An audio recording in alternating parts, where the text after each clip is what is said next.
Si ce n'est pas que vendre des médicaments, véritablement on est les médecins des médecins, on va dire. C'est tout un monde. Au Portugal, j'ai fait 2 PACES. Première PACES, j'ai dû redoubler. Je voulais d'abord faire médecine ou éventuellement pharmacie. J'ai parlé à des amis. Ils m'avaient dit qu'il existait aussi le Portugal. Je me suis dit pourquoi pas essayer. Pour tout ce qui est intégration, moi je suis arrivé ici, je connaissais absolument rien ni personne. Du coup au début j'étais un peu voilà, dans mon coin, je faisais un peu ma vie. En début d'année scolaire, tous les gens rentrent, y compris les Portugais. Il y a ce qu'on appelle la praxe, l'intégration à la portugaise. J'ai ensuite connu la vie académique, aussi la Tuna, donc l'ensemble musical de la fac et les associations d'étudiants.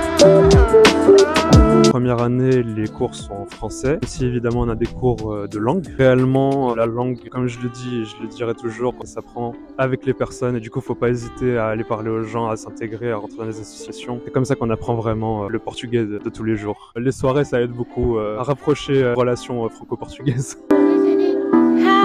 C'est sur 5 ans. Dès la première année, on a toutes les cours théoriques et les bases vraiment des sciences, vraiment avoir un niveau concret en sciences biologiques, etc.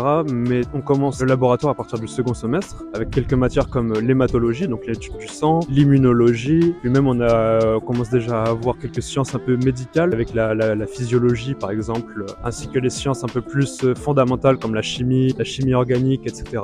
Puis ensuite, plus les années passent, plus évidemment on a du temps de laboratoire, que ce temps de laboratoire il culmine vraiment en 2e, 3e année, même en 4e année avec tout ce qui va être chimie pharmaceutique, technologie pharmaceutique, de choses qui sont reliées plus à la production de médicaments, la microbiologie. Chacun y voit un peu son attrait, on va dire. Certains aiment le côté gestion, d'autres aiment plus le côté business, d'autres aiment plus le côté production de médicaments et industrie. Moi, mon truc, c'est plus le côté médical, la thérapeutique, comment soigner directement les gens, être au contact du patient. Donc tout ce qui va être vraiment travailler dans l'officine ou alors dans l'hôpital et être vraiment sur l'optimisation du traitement du patient, l'adhésion à la thérapeutique, même le soin direct, pas forcément avec le médicament, mais aussi avec l'ensemble du corps médical et les techniques médicales. Je suis encore en train de penser, sachant qu'on va avoir les stages en 5e année, c'est un peu la particularité, stage au 5e année, au second semestre, et pas avant, pas plus mal je dirais, avec tout le travail qu'on a à faire avant. Je pensais peut-être m'orienter vers l'officine, ou alors éventuellement la pharmacie hospitalière, mais encore une fois ça on le découvrira qu'avec les stages.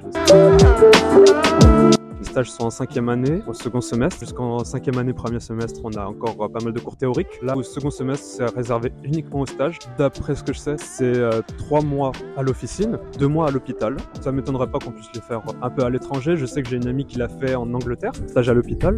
Donc ça m'étonnerait pas qu'on puisse le faire un peu où on veut tant qu'il y a une convention de stage.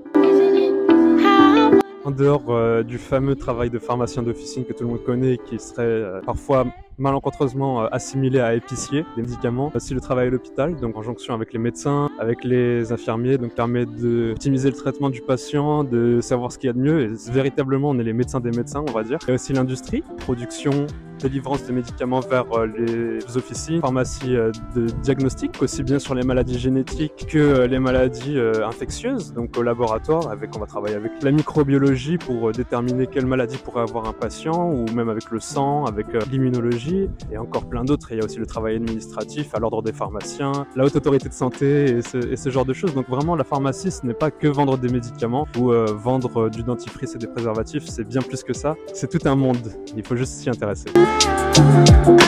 Petit conseil pour les futurs étudiants de pharmacie, et ce sera surtout en 3e année, allez en cours de théorique cinétique, ça va vous aider.